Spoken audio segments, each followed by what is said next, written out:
Selamat datang di ibadah Gereja Kristen Perjanjian Baru Samarinda. Bagi Anda yang baru pertama kali menghadiri ibadah kami, baik secara onsite maupun online, kami sangat menghargai kehadiran Anda. Karena itu, seusai ibadah, sudilah Anda untuk mampir sejenak di counter informasi yang terletak di lantai bawah ruang ibadah kita. Di sana telah tersedia cenderamata dari jemaat bagi Anda. Pada tanggal 8 Januari 2023 yang akan datang, ibadah onsite akan kembali diadakan sebanyak 2 kali ibadah, yaitu pada pukul 8 WITA dan 10 WITA, serta ibadah secara online pada pukul 10 WITA. Pastikan Anda mengikuti ibadah minggu depan karena ibadah tersebut akan disertai dengan perjamuan kudus. Bagi Anda yang mengikuti ibadah secara online dan belum mendapatkan roti dan anggur perjamuan kudus, silakan menghubungi hotline gereja di nomor 0811 55 55 257 melalui WhatsApp. Ketaatan kepada Tuhan merupakan kunci untuk mengalami hidup yang bermakna. Disinilah pentingnya setiap orang percaya untuk memberi diri dibaptis sebagai wujud ketaatan terhadap firman-Nya. Baptisan air akan dilaksanakan pada hari Minggu tanggal 8 Januari 2023. Pendaftaran peserta baptisan air dapat dilakukan di counter informasi atau silakan menghubungi hotline gereja di nomor 0811 55 55 257 melalui WhatsApp. Kelas pola hidup dalam keluarga Allah atau pola hidup berjemaat akan dimulai pada tanggal 8 Januari 2023. Kelas pola hidup berjemaat adalah pelajaran lanjutan yang bertujuan agar setiap peserta memahami perannya sebagai anggota tubuh Kristus dan makna sesungguhnya di dalam kehidupan bergereja, termasuk di dalamnya tentang bagaimana membangun relasi dan sikap melayani. Karena itu, segera daftarkan diri Anda untuk mengikuti kelas ini di counter informasi atau dengan mendaftarkan diri secara online.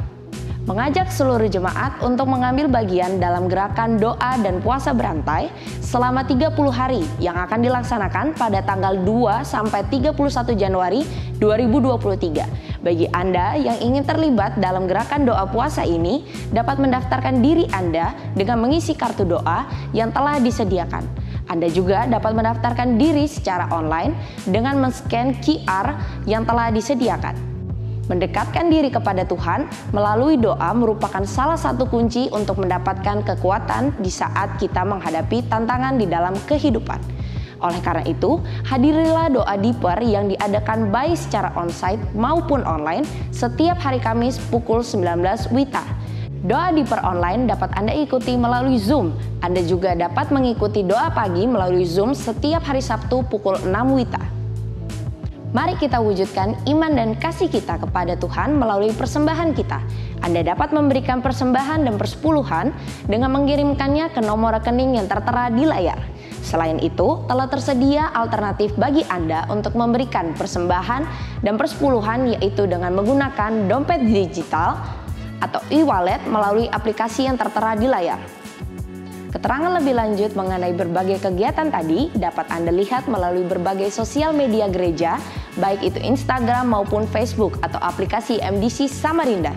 Terima kasih telah beribadah bersama kami dan kami sangat menantikan kunjungan Anda selanjutnya. Sampai bertemu kembali minggu depan. Shalom jemaat Tuhan, mari sama-sama kita memuji dan menyembah Tuhan. Haleluya.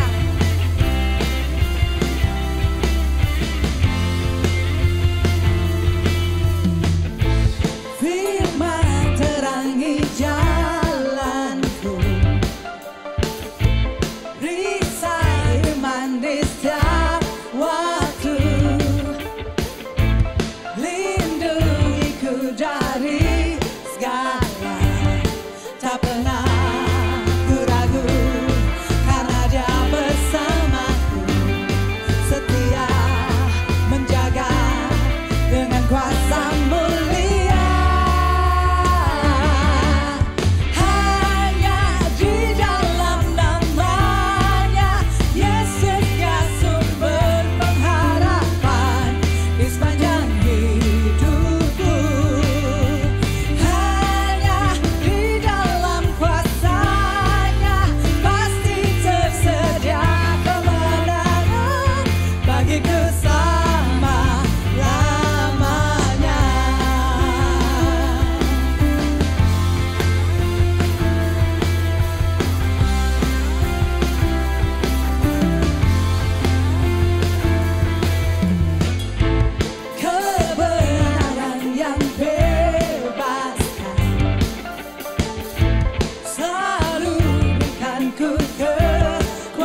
Jemaat Tuhan, mari kita selalu rindu untuk dekat kepada Tuhan. Sebab pertolongan dan perlindungan hanya ada dalam Tuhan. Pemazmur berkata bahwa Tuhan adalah pertolonganku. Aku tidak akan takut sebab Dia selalu besertaku. Terpujilah nama Tuhan. Dahulu Dia pernah menolong kita. Saat ini pun Dia sanggup menolong kita. Haleluya.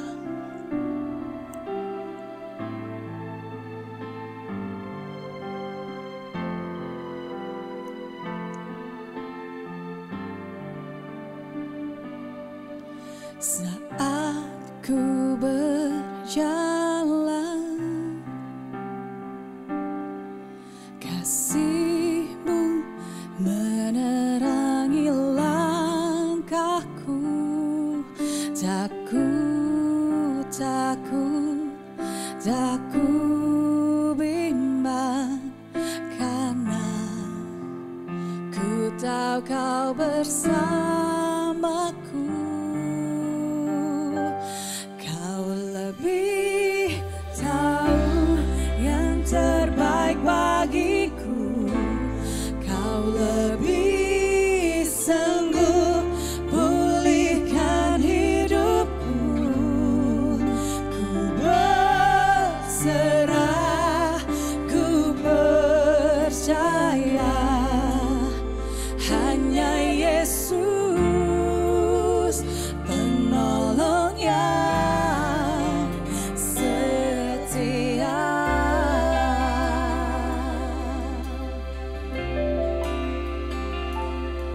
Saat ku berjalan, kasih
Tuhan Yesus.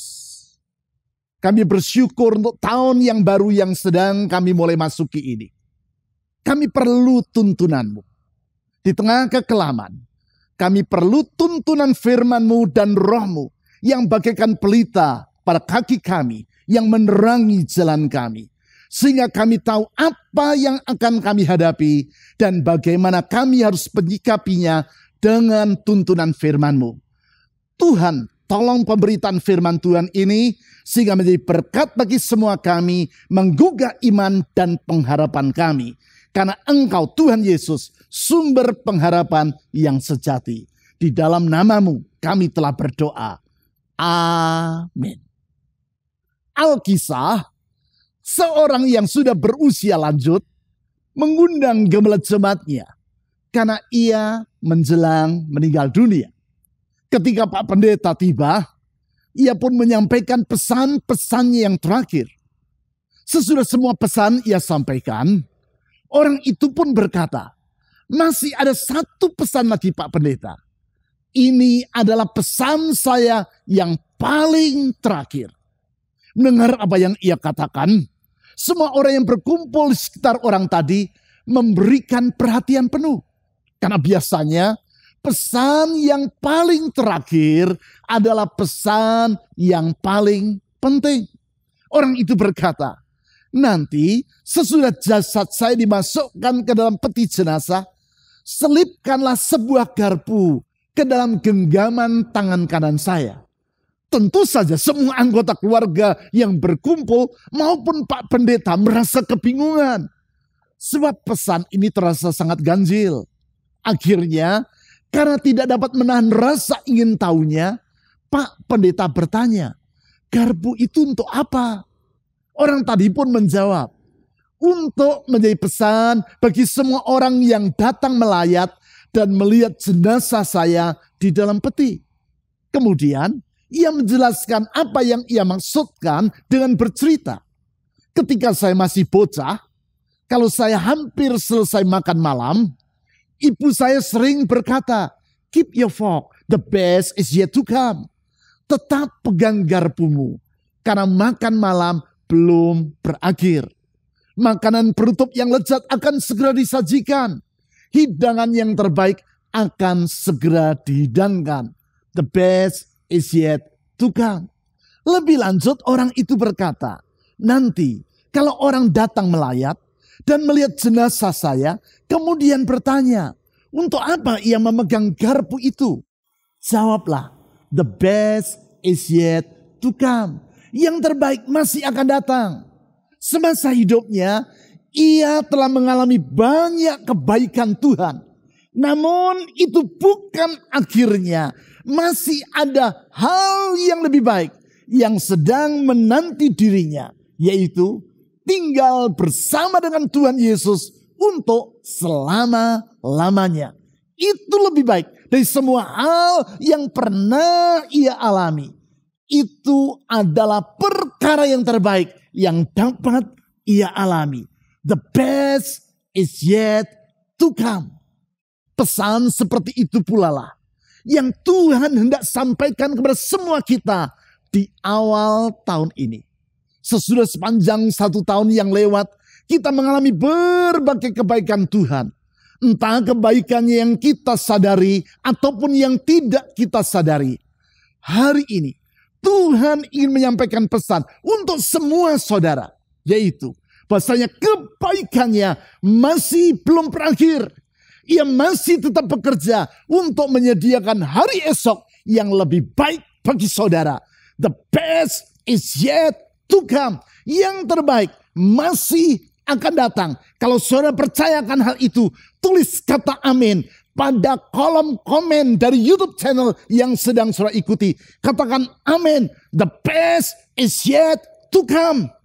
Pesan dan janji seperti itulah yang Tuhan sampaikan kepada umatnya, bangsa Yehuda 2700 tahun yang lampau. Umat yang akan mengalami pembuangan di Babel. Pembuangan yang mengakibatkan mereka tinggal sebagai budak dan tawanan di negeri asing. Pembuangan yang mengakibatkan mereka seakan-akan hidup tanpa masa depan. Pembuangan yang mereka alami karena mereka telah bersikap tidak setia kepada Allah dengan menyembah ilah-ilah yang palsu, yaitu para berhala. Namun, meskipun umatnya telah bersikap tidak setia kepadanya, Allah tidak melupakan mereka. Ia tetap menyediakan hari esok yang baru bagi umatnya. Hari esok yang lebih baik dibandingkan hari-hari sebelumnya. Artinya, Allah berjanji bahwasanya the best is yet to come. Yang terbaik masih akan datang. Janji tersebut dicatat dalam Yesaya pasal 43 ayat 18 sampai 21. Mari kita baca firman Tuhan tersebut. Sementara saya membacakannya bagi saudara, aminkan firman Tuhan ini di dalam hati saudara. Sambutlah janji Tuhan ini dengan percaya bahwa Tuhan setia kepada janjinya. Sehingga apa yang ia ucapkan bukan sekadar kata-kata yang indah, namun hampa. Sebaliknya, janjinya tersebut merupakan firman yang hidup dan yang akan menghidupkan iman dan pengharapan saudara. Yesaya pasal 43 ayat 18 sampai 21.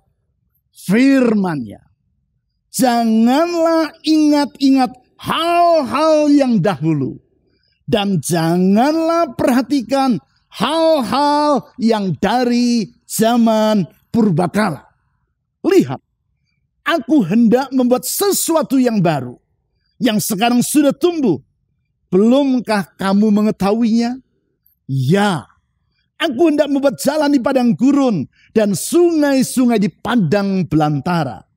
Binatang hutan akan memuliakan aku, serigala dan burung unta, sebab aku telah membuat air memancar di padang gurun dan sungai-sungai di padang belantara untuk memberi minum umat pilihanku.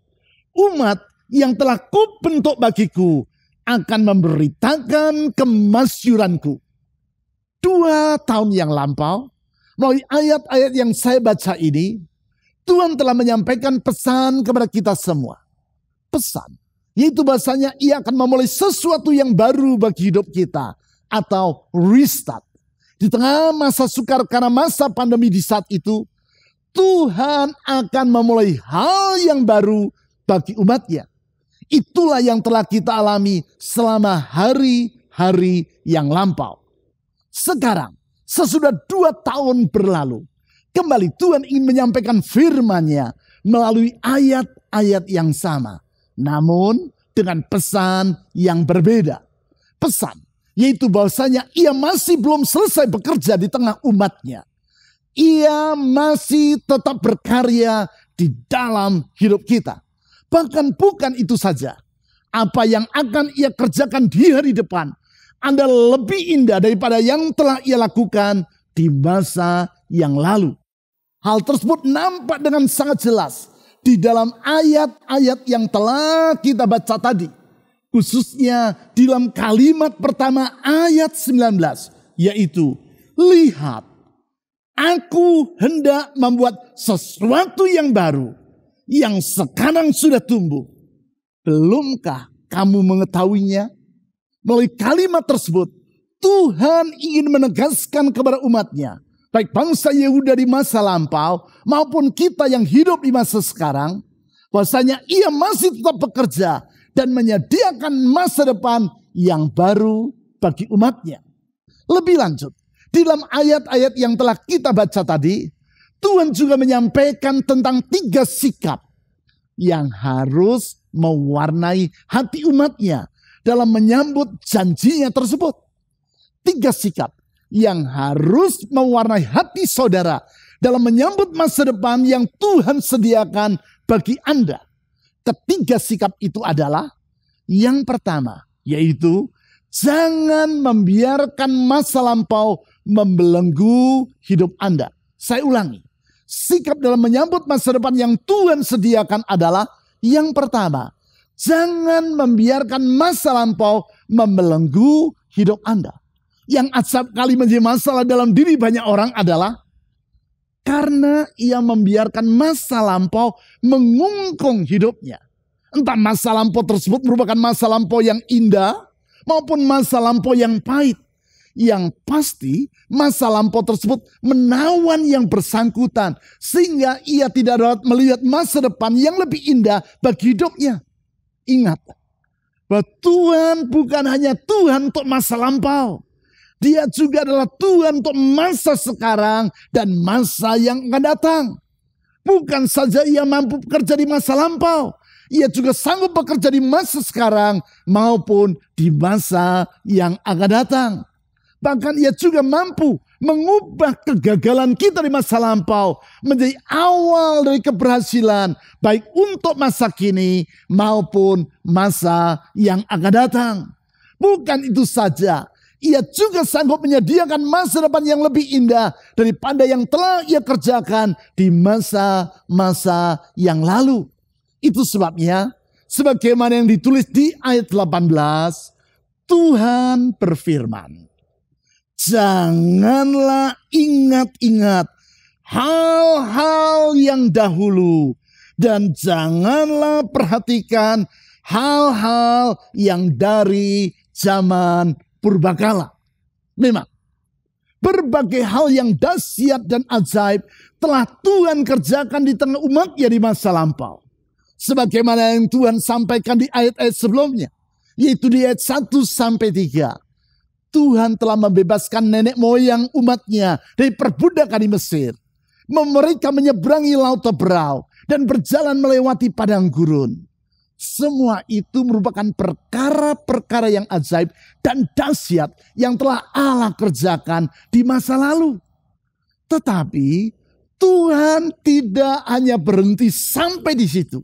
Ia tetap bekerja di masa sekarang dan di masa yang akan datang. Ia tetap sanggup melakukan perkara-perkara yang ajaib untuk masa depan umatnya. Karena itu, seperti yang telah kita baca tadi di ayat 19. Dia berkata, lihat, aku hendak membuat sesuatu yang baru, yang sekarang sudah tumbuh. Belumkah kamu mengetahuinya?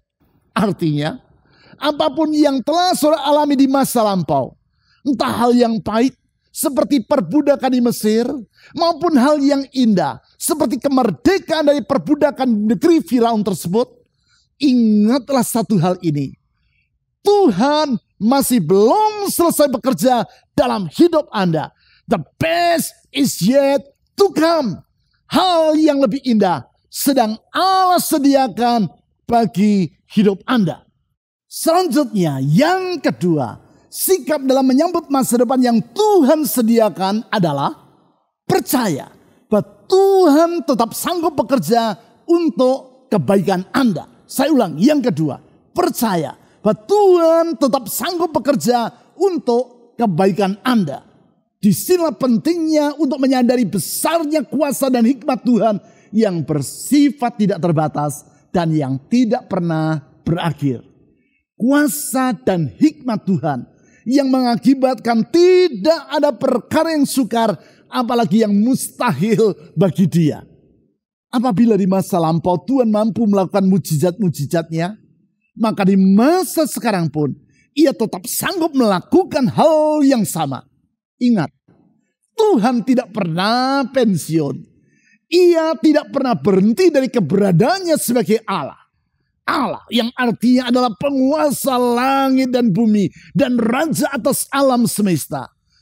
Dia tetap berkuasa untuk selama-lamanya dan kedaulatannya tidak pernah berakhir. Jangankan pensiun, cuti dari keberadaannya sebagai Allah pun ia tidak pernah. Oleh sebab itu, kuasa dan hikmatnya tidak pernah berubah. Kita patut bersyukur bahwa Dia tetap bekerja dengan kuasa dan hikmatnya yang tidak terbatas. Sehingga apabila di masa lampau, Ia sanggup menyediakan jalan bagi nenek moyang bangsa Israel di padang gurun dan menyediakan air dalam perjalanan mereka dari Mesir ke Kanaan. Hal yang sama tetap Ia sanggup lakukan bagi umatnya, yaitu bangsa Yehuda di masa Nabi Yesaya maupun bagi kita di masa sekarang. Hal tersebut ia kemukakan di ayat 19 kalimat kedua dan ayat 20 sebagai berikut. Ya, aku hendak membuat jalan di padang gurun dan sungai-sungai di padang belantara. Binatang hutan akan memuliakan aku, serigala dan burung unta, sebab aku telah membuat air memancar di padang gurun dan sungai-sungai di padang belantara untuk memberi minum umat pilihanku.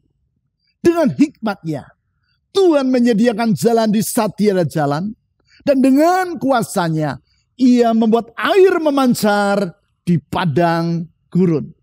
Kuasa dan hikmat Tuhan tersebut memberi jaminan bagi kita bahwa sesungguhnya tidak ada jalan buntu bagi Tuhan.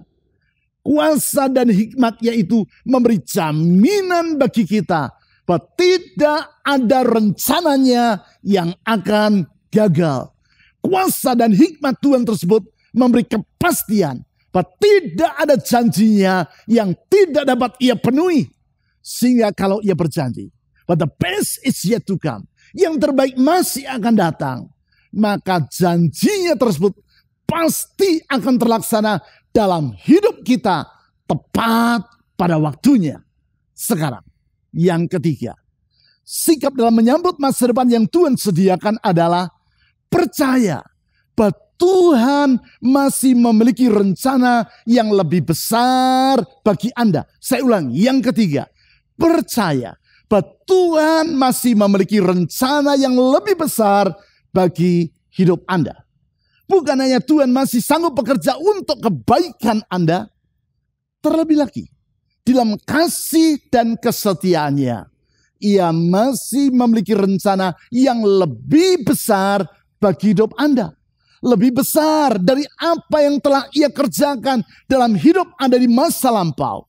Lebih besar daripada keterbatasan dan kekurangan Anda.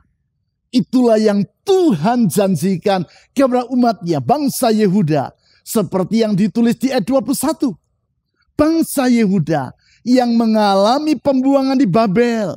Yaitu seperti yang telah saya utarakan tadi. Karena mereka telah bersikap tidak setia kepada Allah yang sejati. Dengan menyembah ilah-ilah yang palsu, yaitu berhala-berhala.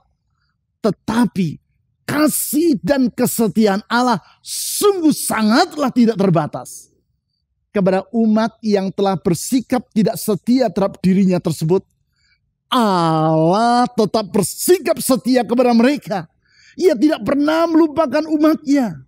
Di dalam kesetiaannya, ia memulihkan keadaan mereka dan membentangkan masa depan yang baru serta yang lebih indah bagi mereka. Dalam kasih dan kesetiaannya itu, ia berkata di ayat 21 tadi seperti demikian.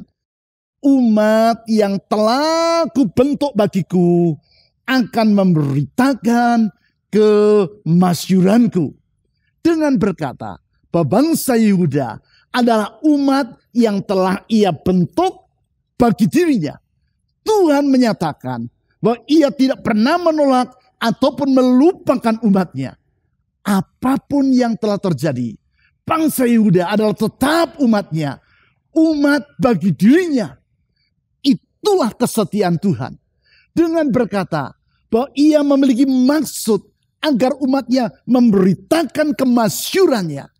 Tuhan menyatakan rencananya bagi umatnya tidak akan pernah dilupakannya. Di dalam kasihnya, ia pasti akan menggenapi rencana yang indah tersebut bagi mereka. Kasih dan kesetiaan Allah yang menerima kita apa adanya, memulihkan masa depan kita, bahkan membentangkan masa depan yang baru dan yang lebih indah bagi kita, itulah yang sangat kita perlukan. Kasih dan kesetiaan Allah yang seperti itulah yang dikisahkan oleh Ernest Hemingway, sastrawan dari Amerika Serikat yang sangat terkenal itu, dalam cerita pendek yang ia tulis dalam bahasa Spanyol dengan judul La Capital del Mundo, yang kemudian diterjemahkan ke dalam bahasa Inggris dengan judul The Capital of the World, yang artinya adalah ibu kota dunia. Dalam cerita pendek yang sangat berbobot tersebut, Hemingway menulis tentang seorang ayah yang hidup di Spanyol. Ayah ini memiliki seorang anak yang bernama Paco. Sebuah nama yang sangat populer di Spanyol. Mungkin sama populernya seperti nama Cecep di Jawa Barat atau Ucok di Sumatera Utara. Hubungan antara sang ayah yang tidak disebutkan namanya itu dengan anaknya, Paco, terputus karena perilaku sang anak yang menyakiti hati orang tuanya. Bukan itu saja, Paco meninggalkan ayahnya dan pergi ke kota Madrid, ibu kota Spanyol. Walaupun Paco telah menyakiti hatinya, namun sang ayah tidak pernah melupakan anaknya itu. Suatu hari, dalam rasa rindunya kepada Paco, sang ayah pergi ke kota Madrid dan memasang iklan di surat kabar El Liberal yang terbit di kota tersebut. Iklan baris yang berukuran kecil dan yang berbunyi, Paco, meet me at Hotel Montana, noon Tuesday. All is forgiven, Papa. Paco, temuilah diriku di Hotel Montana, Selasa siang. Semuanya telah dimaafkan, Papa. Pada hari Selasa siang, ketika sang ayah pergi ke Hotel Montana guna menemui anaknya, ia merasa sangat terkejut. Ia dapati bahwa di hotel tersebut telah menunggu 800 orang muda yang bernama Paco. Mereka telah membaca iklan baris yang berukuran kecil tadi. Dan mereka menyangka bahwa ayah mereka lah yang telah memasang iklan tersebut. Mereka semua berharap untuk bertemu kembali dengan ayah mereka. Ayah yang bersedia menerima dan mengampuni mereka. Apa yang diceritakan oleh Hemingway ini sesungguhnya menggambarkan kerinduan hati dari banyak orang. Mereka mengharapkan penerimaan dan pemulihan dari Allah dalam hidup mereka. Allah yang penuh dengan kasih dan kesetiaan. Allah yang kasih dan kesetiaannya tidak terganggu-gugat oleh sikap kita kepadanya. Sehingga ketika kita bersikap tidak setia pun, Ia tetap bersikap setia kepada janjinya dan kepada kita. Ketika kita meninggalkan Dia, Dia tetap mencari kita dengan kasih-Nya. Kasih dan kesetiaan Allah tersebut mengakibatkan apapun yang telah terjadi di masa lampau, Ia masih memiliki rencana yang lebih besar bagi hidup saudara. Sama seperti yang Ia katakan kepada bangsa Yehuda di ayat 21 tadi. Umat yang telah kubentuk bagiku akan memberitakan kemasyuranku. Artinya rencananya belum berakhir bagi hidup saudara. Ia masih memiliki rencana yang lebih besar bagi hidup saudara. Karena itu hal yang terbaik masih akan datang bagi hidupmu. The best is yet to come. Artinya, kalau kita dapat memandang ke depan dengan penuh pengharapan dan iman, bahwa Allah tetap sanggup bekerja untuk kebaikan kita dan masih memiliki rencana yang lebih besar bagi hidup kita. Hal itu tidak terlepas dari 4 sifatnya, yaitu kuasa, kasih, kesetiaan, dan hikmat Tuhan yang tidak terbatas. Kemampuan kita terbatas dan keadaan sekitar kita selalu berubah-ubah. Namun kuasa, kasih, kesetiaan, dan hikmat Allah tetap untuk selama-lamanya. Kuasa, kasih, kesetiaan, dan hikmat yang telah Ia ungkapkan melalui dan di dalam Yesus Kristus Tuhan kita. Kuasa, kasih, kesetiaan, dan hikmat Tuhan yang memungkinkan kita menjalani tahun 2023 ini dengan percaya bahwa Tuhan masih tetap bekerja dalam hidup kita dan menyediakan masa depan yang lebih indah bagi hidup kita. The best is yet to come. Mari kita ungkapkan keyakinan kita akan kuasa, kasih, kesetiaan, dan hikmat Tuhan Yesus tersebut dengan melakukan langkah iman. Langkah iman yang akan membuka pintu berkat Tuhan. Sebab kalaupun Allah menyediakan masa depan yang indah bagi bangsa Israel, yaitu kemerdekaan dari Mesir dan menjanjikan negeri Kanaan. Tetapi bila mereka tidak bersedia mengambil langkah iman, yaitu dengan melangkah menyeberangi laut Tebrau, maka mereka akan tetap hidup sebagai budak di Mesir. Kalau mereka tidak bersedia mengambil langkah iman, yaitu dengan menyeberangi sungai Yordan dan mengelilingi kota Yeriko, maka mereka tidak akan pernah menduduki negeri perjanjian. Begitu juga kalau bangsa Yehuda tidak bersedia mengambil langkah iman, yaitu keluar dari negeri Babel dan kembali ke negeri asal mereka di Yudea, maka untuk selama-lamanya mereka akan hidup dalam pembuangan. Artinya, janji Tuhan untuk masa depan yang indah itu haruslah disambut dengan langkah iman. Demikian pula janji Tuhan bagi kita di awal tahun ini. The best is yet to come. Perlu kita sambut dengan langkah iman. Musim akan selalu berganti, kasih Tuhan tetap abadi, tak akan berubah sampai selamanya. Ku tetap percaya, ku yakin Tuhan memberkati, ku yakin Tuhan melindungi. Burung di udara Tuhan pelihara karena kasih-Nya. Tuhan selalu menolongku, selalu menjagaku. Sehelai di rambutku tak akan terjatuh tanpa seizin-Mu. Tuhan selalu menolongku,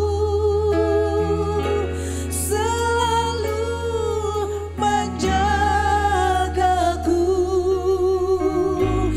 Dia mengenyangkanku dan peliharaku seumur hidupku. Musim akan selalu berganti,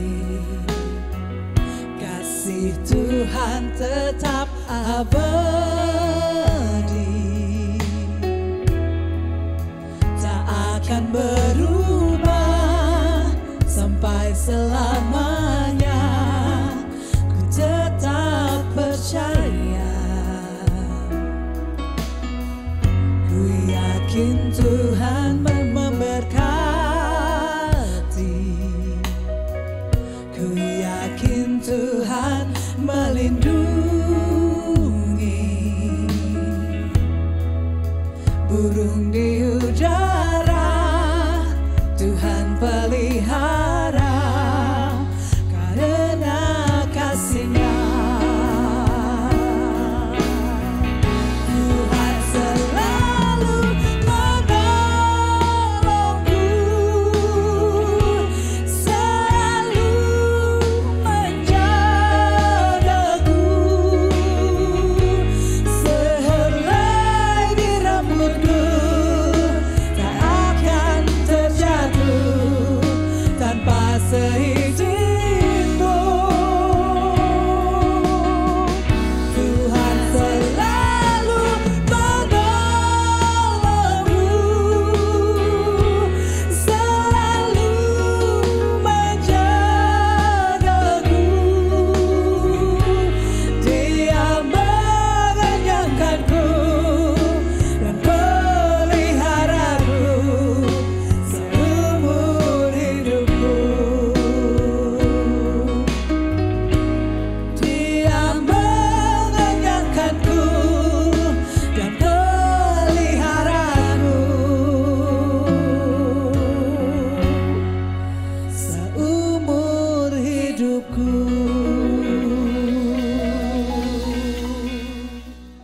Saatnya kita mengakhiri ibadah gereja kita pada hari ini dalam doa. Namun sebelum itu, jangan lupa minggu depan ibadah gereja kita kembali 2 kali ibadah, yaitu pada pukul 8 dan pukul 10 pagi dengan disertai perjamuan kudus. Mari kita berdoa. Kami bersyukur ya Tuhan karena Engkau senantiasa bersama-sama dengan kami di sepanjang tahun 2022. Sehingga kami boleh melalui dan mengakhiri tahun 2022 dengan baik. Dan kami akan memasuki tahun 2023 Tuhan. Bukan dengan ketakutan, bukan dengan keputusasaan, tetapi dengan penuh pengharapan. Karena kami tahu Engkau senantiasa menyertai kami dan Engkau tidak akan pernah meninggalkan kami. Dan Engkau masih terus bekerja di dalam kehidupan kami. Kami juga bersyukur atas segala berkat yang Kau berikan bagi setiap kami. Dan kami memberikan persembahan dan persepuluhan kepadamu ya Tuhan. Kiranya persembahan dan persepuluhan itu berkenan kepadamu. Tuhan yang memberkati setiap jemaat-Mu yang sudah memberikan persembahan dan persepuluhan dengan berkat-Mu yang berlimpah. Jemaat Tuhan, mari kita bersama-sama mengarahkan hati dan pikiran kita kepada Tuhan untuk menerima berkat Tuhan. Kiranya damai sejahtera daripada Allah Bapa, kasih sayang daripada Tuhan Yesus Kristus, serta persekutuan dengan Roh Kudus nantiasa menyertai kita dari dulu sekarang sampai selama-lamanya.